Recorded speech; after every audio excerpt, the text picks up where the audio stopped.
So I feel like right here we should kind of tell people that there might be some spoilers throughout this video. And because this Pause is the video, finish the book, and then come back. yes, Yeah. or just skip and we'll tell you, hey, we'll just wave and be like, hey, you can come back now.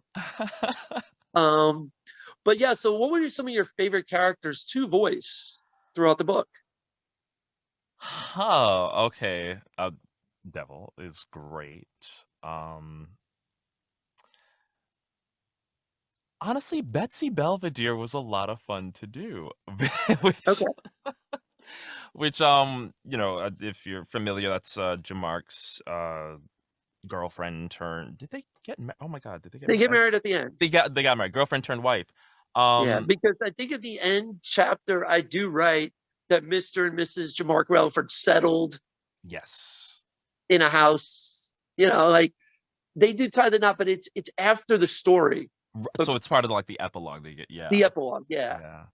Okay, yeah, she was a lot of fun just because her personality is just so bubbly, and she's got a lot of mirth and happiness in her voice, and she's Southern, so getting to do all that in a Southern accent is just fun.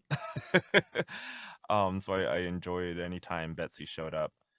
Uh, there was also the corporate guy, the agent that, kind of, set up that last commercial with the cereal, the Sugar Bomb Oh, cereal.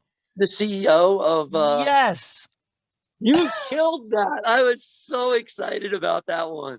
And that voice appears in other places in projects that I do, and it's just like this quintessential person that you wanna slap. Um, so I love getting to do that.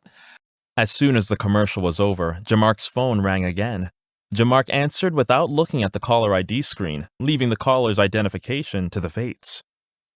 JaMark, the voice said. This is the CEO of the Colonel Crispy Cereal Corporation. Did you see it?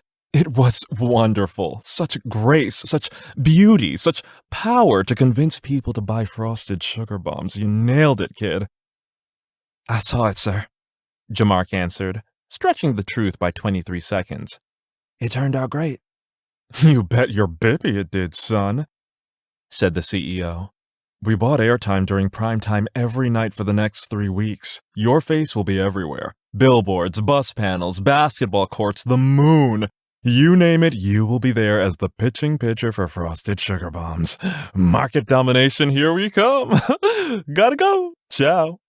So he was a lot of fun to do. Uncle Rufus, yeah, that whole central family, Betsy and Uncle Rufus were hilarious. Every Grandma's time another one that you did pretty well. grandma well, yeah, and I think it speaks to, what you're talking about, really, having someone that I guess could, bring, like, an authenticity to it, which Yeah.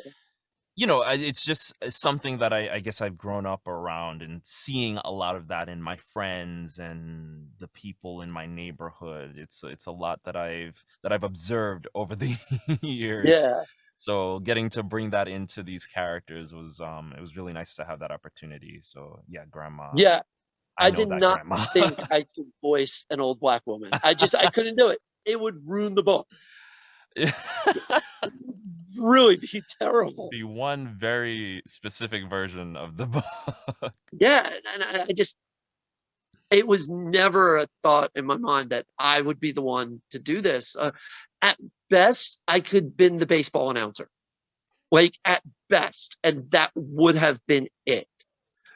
I had thought at one point of maybe trying to make it a whole production and get people and multiple people, but then I was like, you know what? One voice actor should be able to kill Mm. this.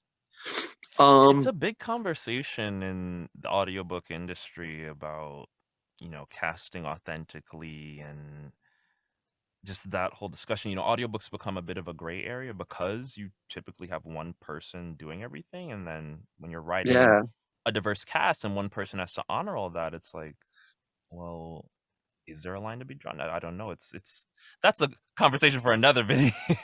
yeah.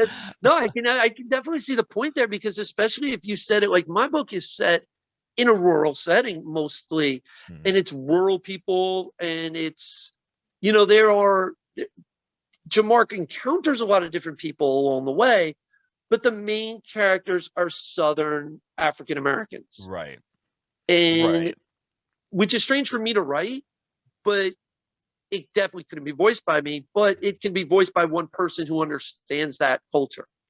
Right. So yeah, like so people and characters that are going to have some amount of significance in the story, I think that should definitely play a part in that decision Mm. making process of who you're bringing on to do the project.